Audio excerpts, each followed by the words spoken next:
skakig i huvudet. No, I'm okay. So please, yeah, I'm okay. I'm sorry. We do have some problems here. My back. Can you fix it? Yeah, great. Oh, good.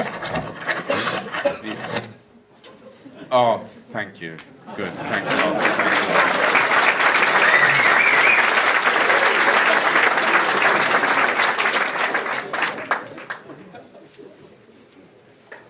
This was yesterday's meeting.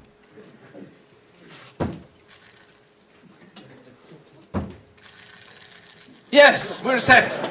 We're set. Welcome, everybody. Dear friends, it's great to have you here again for Sting Day 2014. This is the meeting place for tech startups, investors, and industry representatives in Sweden. We have in this room more than 70 qualified startups, 31, one left in this morning, investors, which is a record number. In fact, the investors in the room, this is for you entrepreneurs. We made a calculation. The investors represent under management 20 billion euro. So it could be a valuable day for you. Please use it. 20 billion euro. That's quite a lot. Last year we had a record number of investors and startups, and it's even more this year. So we're extremely happy that you're here, dear friends. When you tweet about the event today, you can do that with a hashtag StingDay14. You can also use the hashtag STHLM Tech Stockholm Tech to let people know what's going on the Stockholm scene today. As you know, this is an event. This is pretty wrong.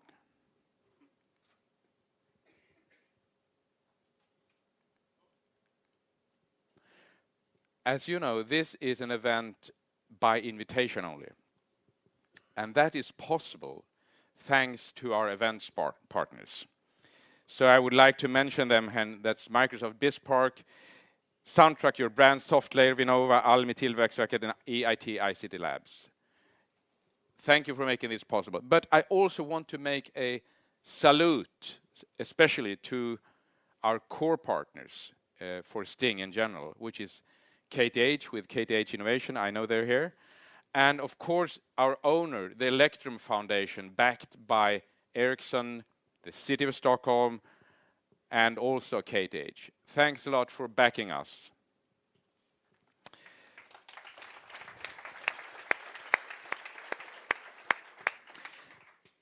We who are living here in Stockholm, I think most of us agree that Stockholm is a great place both to live and work in. It's also a great place to start an international growth company. It's a really extremely good place today, even better than several years ago. We have seen several success cases been born here the last years, like Klarna and Spotify, iZettle, Mojang, King, Videoplaza, Yubico, and more. What's interesting that most of these success stories continue to have their core development teams here in Stockholm. That's really good. That's really good. I hope that all of you entrepreneurs here today also will succeed in building something great like those I mentioned have done. And that this day will give you both inspiration and mostly valuable contact, because this is an event where you should mingle and make contacts.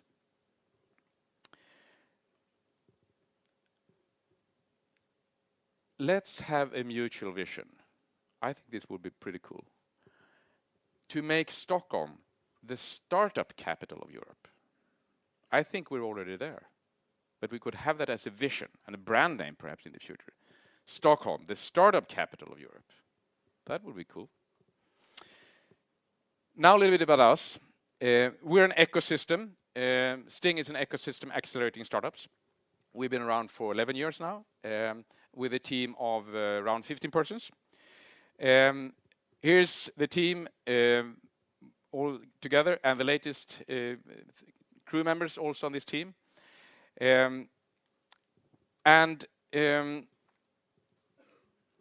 We are helping startups with qualified business development support, and recruitment, communication, and financing help.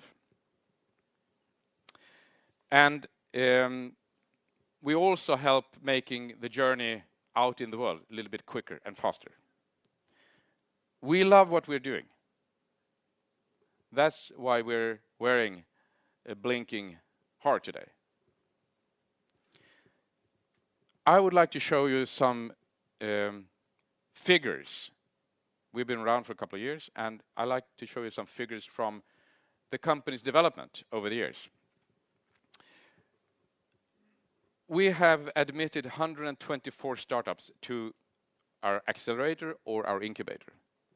79 of them are growing, living, and continue to develop. So 124 selected of around 1,400. The combined revenue in these companies today is 89 million euro, and that is 26% up from last year. So it's a growth rate of 26%. Majority of these revenues are international sales. It's more than 70% is in international sales. When we start work with the companies, they have 0 sales. The companies also have continued their growth in terms of employees. Today we're in the companies 860 employees. And when we start work with these companies, they're usually 1, 2, or 3 persons. What's also interesting is that others, some of you in this audience here, believe in these companies, since some money have been invested in these companies. So it's actually 195 million euro have been invested in these companies. 195 million euro private money. And on top of that, 63 million euro public funding. That's quite a lot of money. What's interesting, I think, also as a citizen in Sweden, this is an impact on the economy, which is, well, considerable if you also add the consultants and the sub-suppliers that these companies use. And since the large companies no longer grow in terms of people in Sweden, I think we need much more of this. We need more growth companies that turn out like Klarna, Spotify, iZettle, and others. And that is not only for our politicians, but it's one task for our politicians. When we're talking about job issues, this is a real job issue, to start companies like you do. When we met last spring, most of you I think were here, I told you about an initiative we were working on at that time. We were busy initiating a co-working space here in Stockholm, and I'm really happy and proud that this initiative came through as SUP 46, and I know the team members of SUP 46 are here today. And we now have a vibrant startup community within the internet and media sectors. That's really great. Last year we also launched a new accelerator program for internet and media startups. The next batch will start in August, and applications open next week. I have some interesting news now for you. The next batch that starts in August, we will launch next week actually a new investment platform. So all companies that are accepted to the next accelerator batch in August, all of them will receive automatically funding. It's an angel platform, very similar to that of Y Combinator. And keep an eye out on the newspapers next Monday, and you might see more about that. So what's then ahead of us? What are in the plans? We love to have visions and plans. Perhaps it's time for revival of hardware companies. You will see some hardware companies here today on stage. Or at least startups that base some of their business on a physical product. We see lots of interesting things in Internet of Things, wearable products, digital health, all including some sort of physical product also. We think that Stockholm is ready for a hub, also getting together companies in that sector with 3D printing machines, welding stations, tools that you could drill with and things like that. And we're working on that right now. So perhaps I can tell you more about that next Sting Day.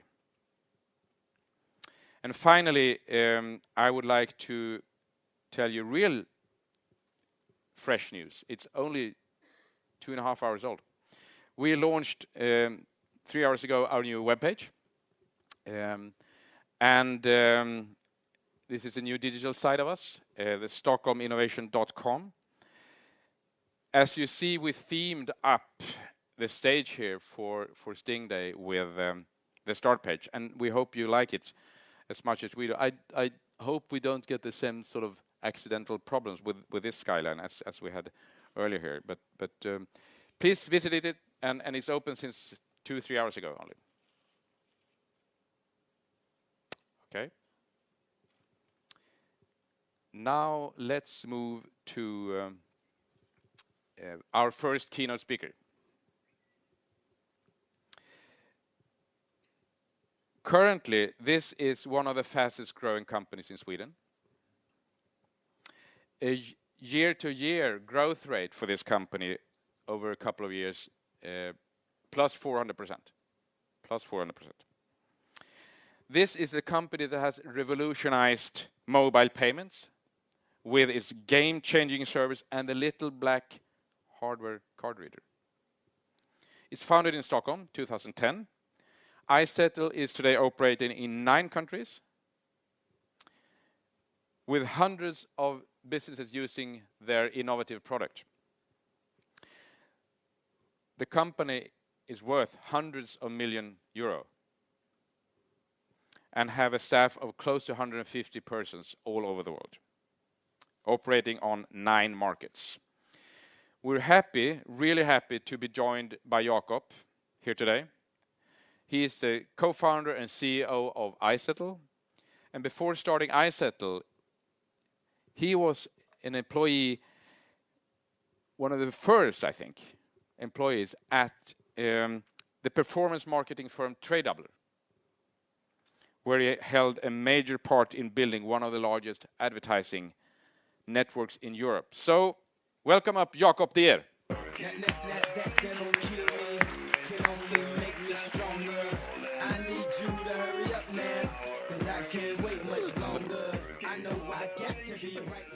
Thank you very much for that kind of introduction. I'd just like to emphasize one thing. It's not a couple of hundreds of merchants using our services, a couple of 100,000, which probably has an effect on our evaluation, I hope. Apart from that, I'm very impressed by the stunt you just shown. I couldn't do that. I just came from the chiropractor, can barely walk.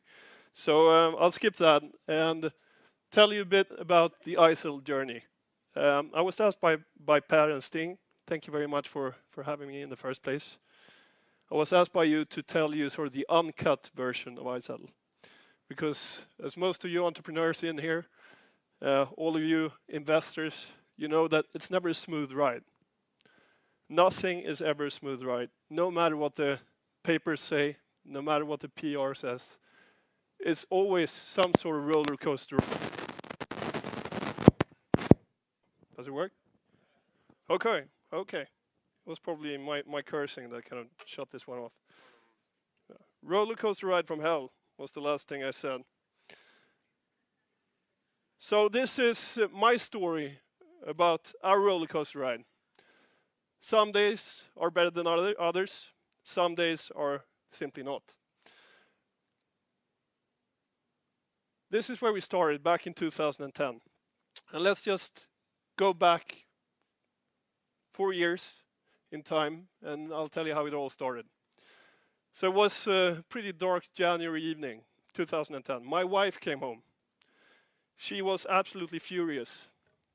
And for once, it wasn't just because of something that I did, which was a good thing, but she came from a trade fair in Sweden, where she's selling her her glasses. And she was absolutely frustrated about the fact that, roughly 50% of all the people walking by her stand couldn't pay for her products. And I asked her why. Obviously, I had a history in marketing, so I had no idea about payments. So I asked her, why don't you just get yourself a card terminal? Because effectively, most people that walked by her stand couldn't pay with cards because she didn't have one. And then she started telling me about how the industry was sort of built up at that time. So banks were only going after a certain size merchant. And the business model they applied was a pretty juicy fixed fee, monthly fees, subscription fees for 24 months with lock-ins, transaction fees, etc. So the cost for her to actually get her hands on one of these card terminals was so much bigger compared to the potential sales that it didn't make sense. So I thought to myself, someone must have solved this. This can't, be an unsolved problem. And looking around, I found a company in the US called Square. They launched in December 2009. So I had my wife send Jack Doors an email asking him for one of the card readers, and he effectively came back saying, sorry, you're operating on totally different technology in Europe. And with that type of comment, I knew that it would probably take at least a couple of years for this company to potentially hit Europe. So that was my cue. And I thought to myself, as most of you in here doing entrepreneurial stuff, how hard can it be? And as most of you know, who've started a company, it tends to be the famous last words of any entrepreneur setting up shop, because it's always harder than you think, right?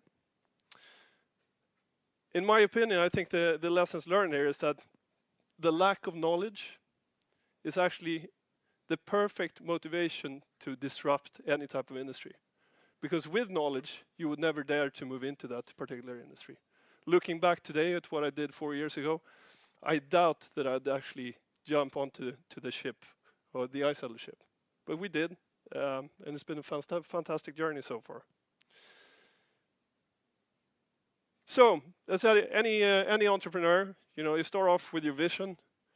Sky is the limit. You'll probably get bought by some US company for billions of dollars within the first month or two. Eventually, you hit the brick wall. This was our brick wall. Rules, regulations, FSAs, financial supervisory authorities. This industry was just plastered with different type of obstacles to get into the actual industry. And from an FSA, financial supervisory authority perspective, it's pretty tough to get your license. We operate under the same kind of license as any bank. But still, that was the easy part. If you compare that to this, this industry, the payments industry, is filled with 3-letter acronyms for security sort of words and the terminology. And these are some of the kind of learnings that we had to do in the first couple of months. This is all about card security, hardware security. Anyways, we said, this can't be that difficult. We must overcome this. Can't be much of a challenge. So I actually called one of the bigger hardware companies in the world producing secure hardware for mobile payment or for payments at that time. And I said to the guy, one of the more experienced engineers, I said, hi, my name is Jacob. I'd like to order a couple of 100,000 of card readers from you. Okay, well, we're pretty used to that. So I wanted to be pretty small. It should fit an iPhone. I need some pretty good designers to be working on this because it has to look good. I need the same kind of security as your regular card terminals. And it can only cost me $2 per device. So he got dead silent. And he said, in Swedish, he said, du grabben, which is the equivalence of, hey, Sonny, more or less. How long have you been in this industry? Said 2 months. Well, let me tell you some news and a good piece of advice. Okay, I'm listening. All ears. Well, if this could be done, and it can't, but if it could be done, it would have been done years ago. Okay, why is that? Well, only in China alone, you have roughly 6 million cab drivers who would kill for this kind of service tomorrow, or rather yesterday. And I tell you, with the amount of money and the industry players in this industry, I tell you, they've tried this. They have failed. So, got one piece of advice: give up. It's impossible. Okay, I said. So let's just assume for a second that I managed to find a way of doing this. Can I call you back? No. Don't call me. Send me an email. That's what he said. Actually, today, a couple of months ago, we ordered roughly 500,000 devices from this particular guy, so we're actually friends. But, oh, sorry. Let's see. We have to bear with this again. But I think there is a key learning here. I mean, anyone who tells you from an sort of incumbent industry that something is impossible, that's kind of the sales pitch. That's when you should jump right at it. Because if they say it's impossible, I'm sure there's a way. Nothing is impossible. The impossible just takes a bit longer. That's the conclusion, I think. So, anyways, it took us roughly a year to re-engineer the entire infrastructure of card payments. And in July of 2011, we launched iZettle in Sweden. Before we launched, there were roughly 200,000 acceptance places in the Swedish market. So places where you can pay with cards. Could be parking meters, paying at your local supermarket, etc. And everyone kept telling us that, I mean, guys, Sweden is one of the more mature card markets in the world. Who actually wants this? Well, what they didn't know was that looking at Europe, there are roughly 20 million companies still today that don't take cards. They take cash payments or they send invoices, but they don't take cards for various reasons. And these are typically small companies, so they are between 1 to 3 employees. But on an aggregate level, they account for roughly 20 to 30% of the GDP in any given market that you look at, which makes the sector pretty interesting. So our target segment was and still is sort of micro and small merchants. Could be anything from your chiropractor, who I visited this morning, could be your golf instructor, could be the nail salon, could be the small cafe on the corner. All the guys that are not willing to sign up for 24-month contracts with their bank. So this is where we started, 200,000 units or acceptance places in Sweden at the time. In the first 6 months, in a market that traditionally grows by 2.5% acceptance places year on year, first 6 months, interesting. First 6 months, we increased the total number of acceptance places in Sweden with 25%. The reason for our sort of launch success in Sweden was similar to many other good companies. We managed to target the early adopters, have them say good things about the product, the service, have them have their friends use it in their restaurants, in their sort of chiropractor establishments, etc. Having people talking about it, creating virality. And virality was really our primary growth driver during the first couple of months. Every 5th reader that we sent out for free generated a tweet or an Instagram or something similar.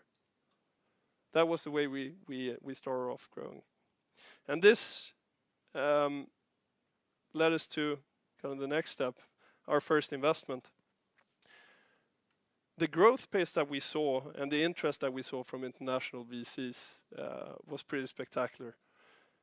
And we had the luxury of more or less picking and choosing between the best ones in Europe. And entrepreneurs sometimes ask me, what are you looking for an investor, a VC? What do you want? Is it just a brand? What is it? For us, looking back, what we were looking for was actually a local player, obviously with a good reputation, a strong brand, etc. But a local player, so you can go walk down the street at times when things are not as good as you hope for. It's pretty nice to go swing by the office for a cup of coffee and just ask a couple of questions. with the person sitting next to you instead of just emailing or being on the phone. So local player was important. And obviously, since we strongly believed already at that time that we could grow this business outside of Sweden, we wanted an international player as well with an even broader network. And we decided to start working with Index Ventures and Creandum, Johan Brenner and Ben Holmes particularly. And I think our sort of main conclusion from this was that in the end, for us as entrepreneurs, it's obviously as important for us to be working with good persons on the other side. So personality, the way you click, if you like, is probably the most important part when looking for a good VC. And then there are other things that comes into play as well, obviously. So we were well funded. We closed our Series A. We had great traction, great growth. And then yet again, the roller coaster ride and the speed bump, or the roller coaster ride from hell, or whatever you like to call it. All of a sudden, one of the card networks decided to change the rules for which hardware that could be used within the mobile payments environment. All the other major brands said that our solution with the chip and signature, so basically the old way of signing a check, was a viable way of taking card payments. But one of the players had come to an internal decision, and this was only for this specific card scheme, that for them, the only way of taking mobile card payments was with chip and PIN. So, I mean, all of a sudden, we had to shut down expansion plans to whatever markets we were going for. All of a sudden, we couldn't take one of the major brands in a couple of markets. And that couldn't be done until the day that we had solved this issue. And if you're in the payments industry, you know that the combination of hardware and payments is a nightmare. I mean, effectively, changing the infrastructure here is like changing the engine of a Boeing 747, in flight. It's pretty tough. And that's, I think, when you have to kind of face your fear and just go for it again as entrepreneurs. The entire team gathered up for 4 or 5 months, did nothing but work on this solution. And in less than 4 months, we introduced the first mobile payment solution, a Bluetooth version, chip and PIN, that we could launch in all the markets that we were currently in, but it could also help us with our expansion plans. And I have a colleague who's actually here, or a former colleague who's actually here today, and he, in our first company that I was part of in TradeDoubler, he used to say, because we encountered these kind of problems every time, or several times in the TradeDoubler sort of good old days as well. And he said, Jacob, don't worry about this. Things like this and problems will always happen. But remember that the sum of all problems that you solved actually only increases the value of the company. And I think it's a pretty good way of looking at it. I mean, what doesn't kill you makes you stronger. From our perspective, this actually made us quite much more different compared to our US competitors. We had to focus even more on underlying business fundamental rather than vanity metrics. Effectively, we built even higher barriers to entry. So, looking back at it today, I actually agree with my former colleague. This was a good thing that helped us fuel the value of the company even further and make us a better company. So with this little speed bump, if you like, we took on the next challenge, expansion. And we expanded pretty dramatically during 2013. We went into Germany, Spain, UK, but also crossed the Atlantic to Brazil and Mexico. So we launched in 5 markets, in 2 continents, in less than 12 months. And expansion is challenging. And there is one kind of general rule, and that is that all of us in here, being entrepreneurs, trying to launch digital services, we're always shooting for a global solution. The problem is that there is no such thing as a one-size-fits-all. I'd say that's a general rule, at least. I'm sure there are exceptions. But you have to adapt your service locally in each and every market that you go into. It's everything from infrastructure. In payments, it's new certifications, it's new regulatory aspects that you need to take into consideration. It's language, currencies, legislation, finding local talent, knowledge transfer, transfer of culture, etc. It takes a lot of time, a lot of management bandwidth. So was it worth it, or is it worth it? In my opinion, looking at iZettle, absolutely. What this expansion has given us is access to over 320 million people. Same kind of amount, or same number of people that resides in the US. And 30 million potential businesses that we can approach with our solution. So I think the key takeaway is that you can always, you should have global ambitions, but you should realize that you need to adapt locally to each and every market that you enter. So looking at iZettle, this is where we started. I still kind of think that this is the most disruptive thing we ever launched. The ability for anyone to take payments, democratizing acceptance. So almost sounds as cliche as today, because this is becoming more and more commodity, but at the time it was pretty powerful. Today, what's not commodity and what is disruptive is the fact that what we're trying to do is to go from payments made easy to empowering small businesses, helping businesses grow their business offline. For all of us in here, we're kind of used to that you have access to every tool you could possibly think of to grow your business online. For offline merchants, that's still not the case. There are no really good tools for CRM, for analytics, for loyalty, etc. Remember that most of these guys running cafes, loyalty for them is still a very physical punch card in 99.5% of all cases. They don't know how many people who enter their store. They don't know the conversion rates. There's so much we can actually teach them and help them. And we are doing that. Coming back to unemployment, you were talking about Stockholm being a fantastic city, but still in Sweden we have roughly 8% unemployment today. Looking across Europe, it's obviously even worse. Across Europe, there are roughly 20 million people unemployed. There are 20 million small companies in the sector, 1 to 3 employees again.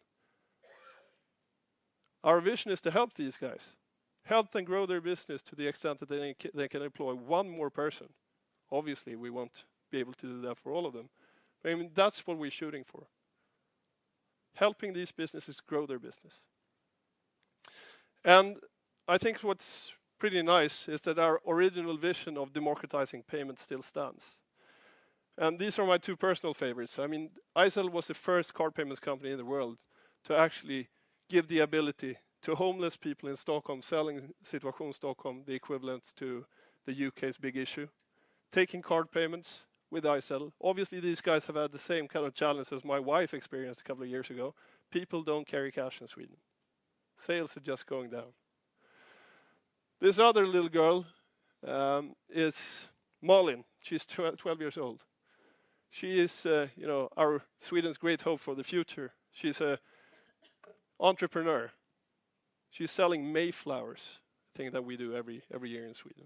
And her ambition this year was to become the best Mayflower salesperson in Sweden, shooting for 50,000 Swedish kronor in sales, roughly 6,000 euros, 5.5.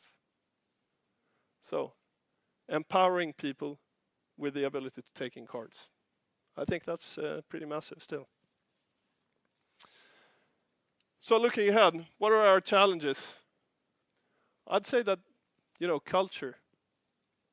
Your culture is the foundation to your company, and it's pretty hard to maintain if you grow from 10 employees like we did a couple of years ago to 150, from 1 market to 9 markets and 2 time zones or several time zones and 2 continents.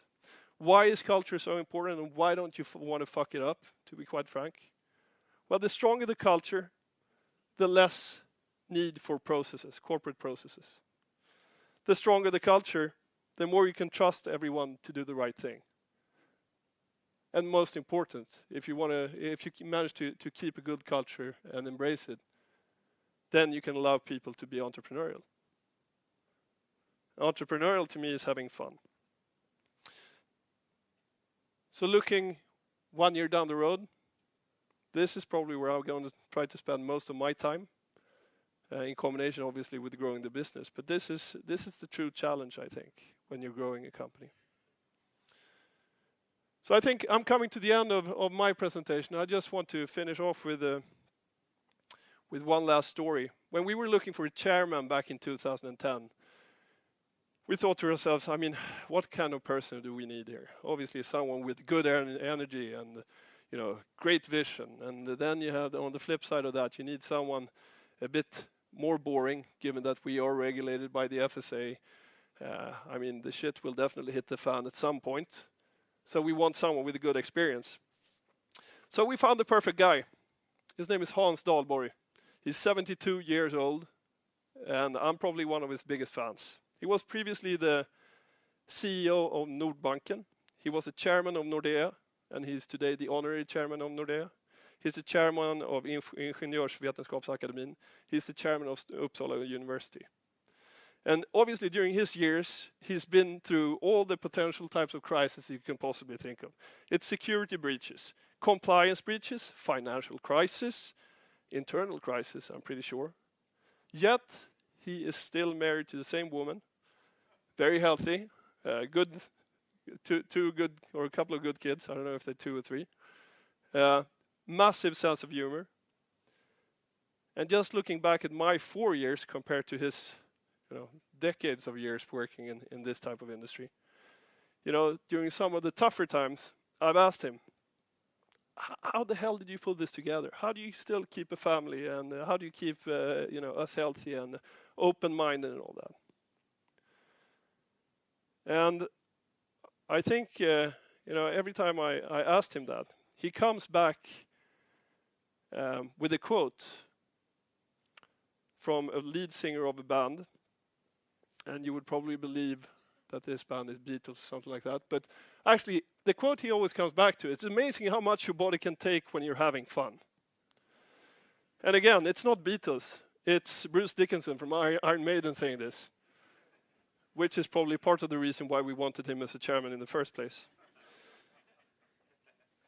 But I mean, this is the reason why we all keep struggling, right? It is a tough job changing the world, trying to disrupt whatever industry you're in, but it's a hell of a lot of fun. So keep up the good work. Thanks.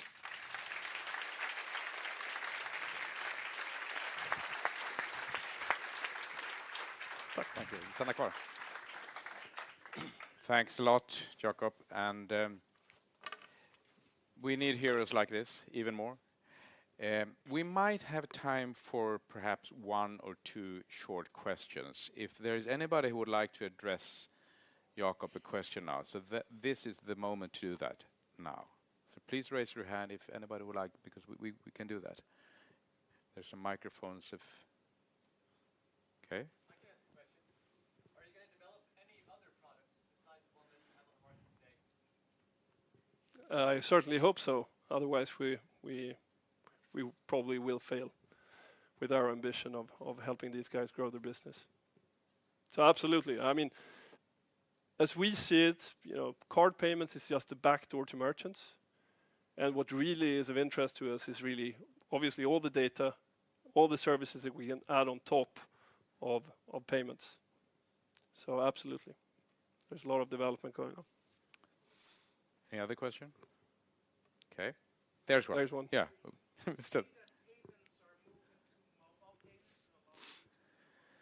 Yep.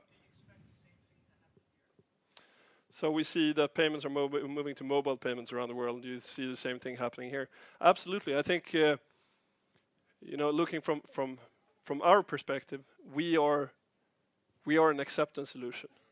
We don't really care whether you pay with cash, whether you pay with Swish, whether you pay with cards, or if you wave a hand and sing a song, as long as we can track it and help the merchant understand the underlying fundamental of his business.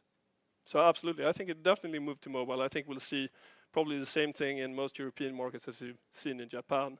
So 96% of all phones are NFC enabled, but most of the transactions are still low value payment below 20 euros. Perfect use case. So absolutely. We had a question over here. Yeah. What and how much data do you collect today per like day, week, or month, or how you quantify it? I don't have a clue, to be honest. It's a lot, but I don't know how much. Okay. Sorry. I thought of your quote here that things that don't kill you make you stronger. So I'm much stronger after that accident. Absolutely, you look very fit. So please stay on. Please stay on. Please stay on.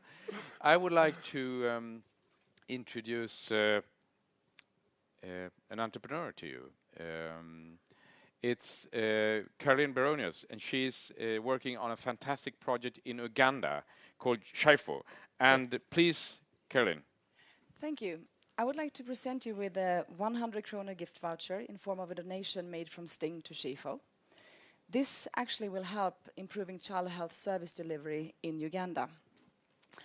And what will happen there is that we have developed a system called My Child System that enables to register children as well as following up their vaccination services and other health services that they are entitled to. And this means that the child who is registered actually becomes a person and somebody in the healthcare system and receives these services they are entitled to. But we are responding to a global challenge. So 1 in 5 children are under-vaccinated in the world, and we want to really engage the global community, both entrepreneurs, private individuals, philanthropists, companies, and so on in this. And in order to do that, we have made disruptive technology to make donations more transparent. So if you register your donation on Shaifo, you'll be able to follow the money and find out exactly where the money goes. And in fact, Sting has made possible for all of you to do that. So you found a small ticket worth 2 kronor on your chair, where you can actually see how we trace that funds. So please join the Every Child Counts campaign today and register online. Thank you very much. Thank you very much. Big round of applause. Thank you. Thank you. Thank you. Thank you, Jacob. Tack, tack. Hey. So, we're moving on to the next keynote speaker here. And now in time when internet passwords are hacked in scale, we are really pleased to introduce an innovator whose company is contributing to the new world standard for secure online identities. The company, Yubico, has so far shipped 40,000 customers in 130 countries. Last year, they experienced 100% revenue growth and have some of the world's leading brands as their customers, CERN, Google, and Facebook, as you may have heard of. Today, the Yubico team consists of 40 persons, including contractors based in Silicon Valley, here in Stockholm, and in London. And when Stina founded her company, 2007, she was part of Sting's business accelerator with Ulf Brandels over there as a business coach. And this was not really an easy task, mostly for Ulf. Since Stina is a fantastic, unstoppable power plant. This is why I'm really happy to introduce Stina Ehrensvärd, CEO Yubico. What doesn't kill you makes you stronger. Stand a little taller. Doesn't mean I'm lonely when I'm alone. So I was invited here to share some of my entrepreneur adventures. And this is my first advice. If I had listened to all great advice I had received, I would not be on this stage today. Know yourself and what works for you. But I did get a really good advice in the beginning of my company, and that was from an electrician. The electrician, he had a company that did the wiring for major building projects in Sweden. And in his experience, the output of money, people, and time was about 1/3 of what he put in. So of the staff that he recruited, 1/3 were the good workers. 1/3 were the bad workers, stealing his cables, discouraging the other staff. And then the remaining third, they were the stars, critical for the project to succeed. When I adapted or sort of started to calculate with this rule of 1/3, I did not get so upset and surprised when things went wrong. It took roughly 5 years and $3 million to grow Yubico into a profitable company, which was about 3 times more than what I initially had planned. However, after 7 years, the result is so much better, so it was all worth it. I have a background as product designer. I went to college to study industrial product design, and I have for the last 10 years worked closely with Jacob. Not this Jacob, another Jacob. He's a brilliant electronic computer engineer, and we have been working together with high-tech innovations. Jacob is also my husband and the father of my 3 children.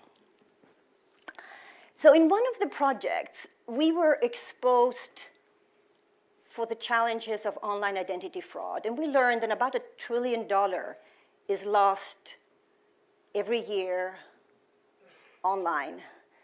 And as we thought that there could be much better use of this money, I was inspired to start a company that eventually would enable you to have one single key and one single password to log into the entire internet.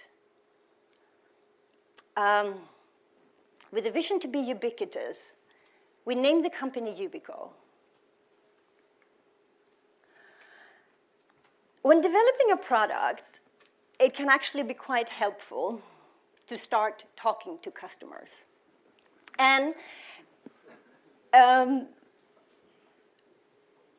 it doesn't matter if you eventually end up with a completely different invention as long as someone is willing to buy it. So this one was our first security invention. It was a little card in the size of a credit card that you place on a contactless reader, and it has a little keypad on it. And the users enter the PIN on the card, which would prevent it from being hacked by malware. And we thought this product was brilliant. Until we showed it for an online bank, and they were not at all excited. They said it was too big, too clunky, and too expensive.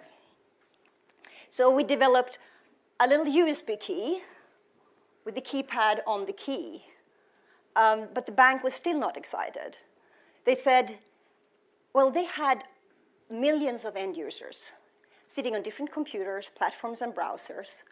And they said if they would require client software, they would have hundreds of people on the support line. So I turned to Jacob with one simple question. This client software is apparently a problem.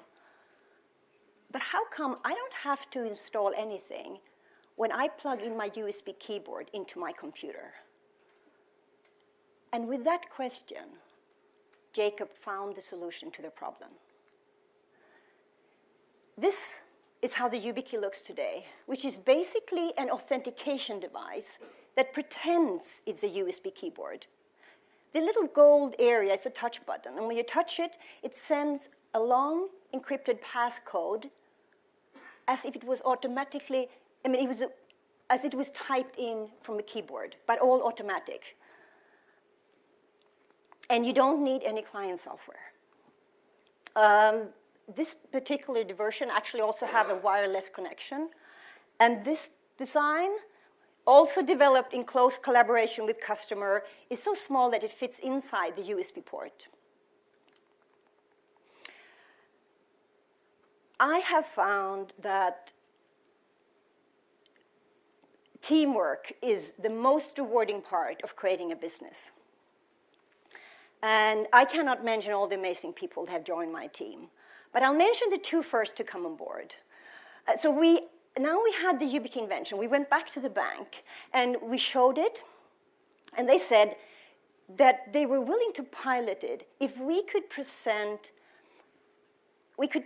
a security report from a trusted third party. And I was fortunate to be introduced to Simon. Simon did not only write an excellent report, he also joined the team as security architect and as angel investor. The next person we hired was a beautiful woman named Lee, and she helped us with the financials and the administration. And these are things that I'm really bad at, and I find really tiring. And here was a woman who actually liked it. For her, bookkeeping, getting these numbers in the right columns was like Sudoku. Anyway, so these first team members, the first team members, we had the basics, the three basic critical functions for a tech company to start to function. I was an evangelist. And door opener. Jacob and Simon got the product to work, and Lee took care of our books, that everything was in order. So everyone will know when you start a company that things will go wrong. You will have challenges. But what I've learned that some of the challenges have actually become my biggest blessing. And the best example is from the global launch of the YubiKey in 2008, on top of an escalator in San Francisco. So we went back to the bank with a security report that Simon had done. And the bank said that this was a very clever invention. They were willing to pilot it if we first could prove it somewhere else with at least 50,000 users. Okay, so we went to other banks, we went to other businesses, and for several months, we couldn't find anyone who wanted to try our technology unless someone else had proven it. So finally, there was a large US security company that was willing to license our technology. And this partnership was going to be announced at the leading security trade shows in San Francisco. The same day I arrived in San Francisco, they had fired the CEO, and the new CEO had canceled our collaboration plans. There I was at this big trade show. There was no partnership, no booth, no press release, almost no customers, very little money on my bank account. It looked quite bad. Until the last day, a really clear thought came to me. Here, at this conference, there is probably 100 journalists, and they're all looking for the new cool security product to write about. But they don't know I'm here, so I'll have to find them myself. I figured out that the best location to find the journalists would probably be the press room. And on top of the escalator, I saw the first journalist with a press badge. 2 weeks later, a podcast went out to 100,000 people and 100,000 listeners and security geeks. And this is a quote from the podcast. And the really bizarre thing was that the last day of the show, I met this woman on an escalator. And she showed me a little USB key. It's a YubiKey.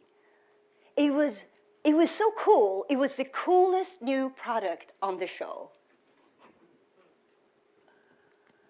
So most of our interaction in Yubico has been done over email and over online purchases. And as a small company, you cannot afford to not have happy customers. We responded to everyone who came to us as they were kings. And I'm going to share with you one email that I received in 2009 from a guy named Larry. Good morning. I've just canceled an order for one of the YubiKey devices. I canceled because a $25 item incurred a $15 shipping and handling charge. It's not my business, of course. Nonetheless, I would like to know how you in good conscience justify to charge and ship a small USB key-like device. So we responded, Dear Larry, thanks for your interest in our technology. In addition to the expedited shipping, we offer a $5 option for standard mail. And as a thanks for pointing out that we need to clarify this on our website, we'll send you a free YubiKey with no shipping cost. And this is how Larry responded. Dear Yubico team, I admit that I spaced out the $5 charge. My apologies. And you've certainly embarrassed me by your offer to provide a free key. I will order and pay 1 unit and the $5 shipping. If you elect to provide a free unit, I will pass it on to my partner who works for a major US bank in software development. That bank later became our customer. The other email conversation I want to share, just because it's so crazy and fun, came from a sysadmin from a leading university. And the email heading was, my dog just ate my YubiKey. Please advise.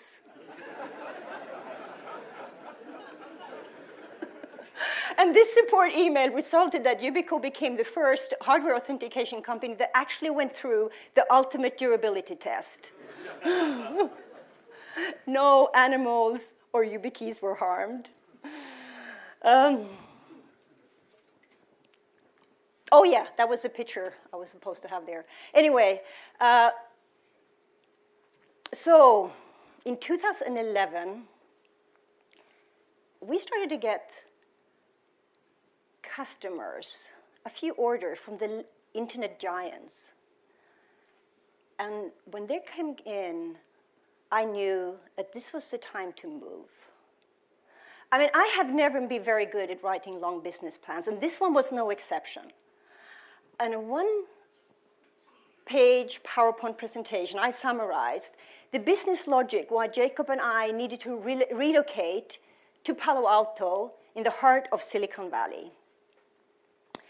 So, we were a small company. We did not have any major venture funding. At the time, we were only a dozen people, and we could not afford to set up a large global sales team. But if we focused to work closely with a handful internet thought leaders, we could scale our technology to 1 billion internet users. I get a lot of pushback. Some thought there was a big risk in moving. But I responded that there was no other growth plan. There was no other cost-efficient way to become ubiquitous.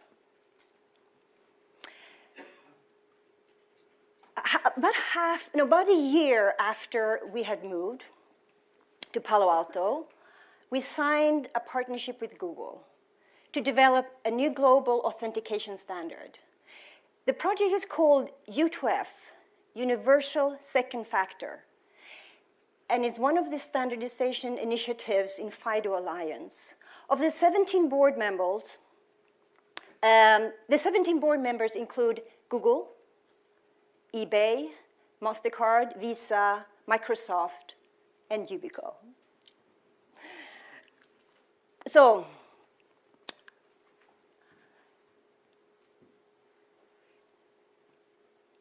we are getting close to to the ultimate vision that Yubico had, enabling one single secure key to the entire internet.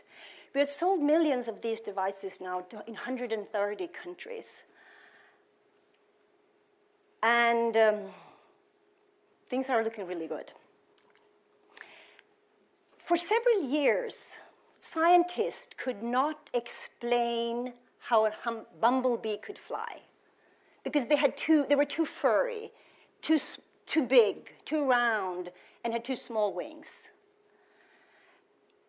Now we know that bumblebee flies in a very different way, in a really cool, sort of helicopter-style way. And just like the bumblebee, I did not have the traditional features to make my business fly. I went to art school. I was the mother of 3 children. I'm partly sighted. I can't drive a car. I don't know how to write a business plan and had no management training. But I had one thing, except for a very good engineer by my side, is that I was fearless enough to try. So I want to end this presentation with a word to all of you entrepreneurs out there. Don't let anyone else define what you can and you cannot do.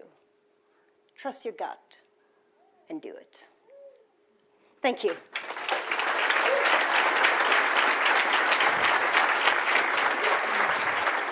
Jättebra. Kanon. Great. Please stay on, Stina. Please stay on.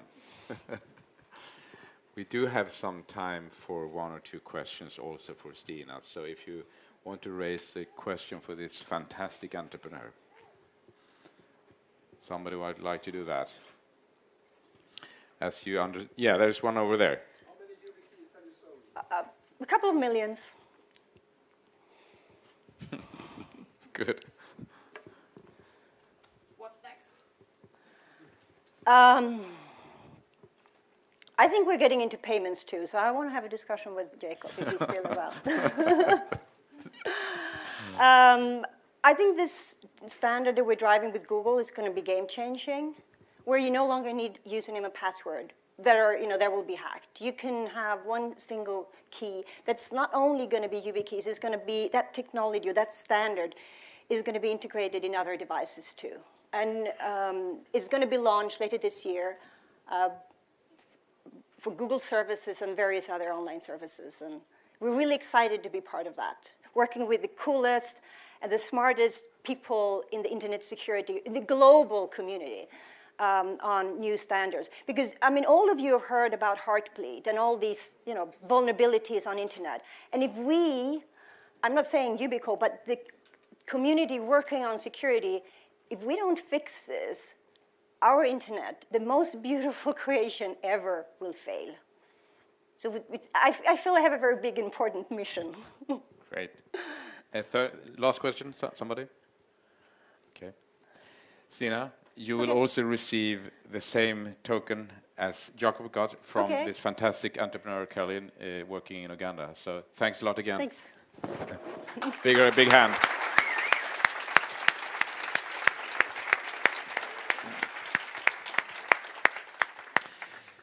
So very soon we're going to leave here for the pitch sessions, and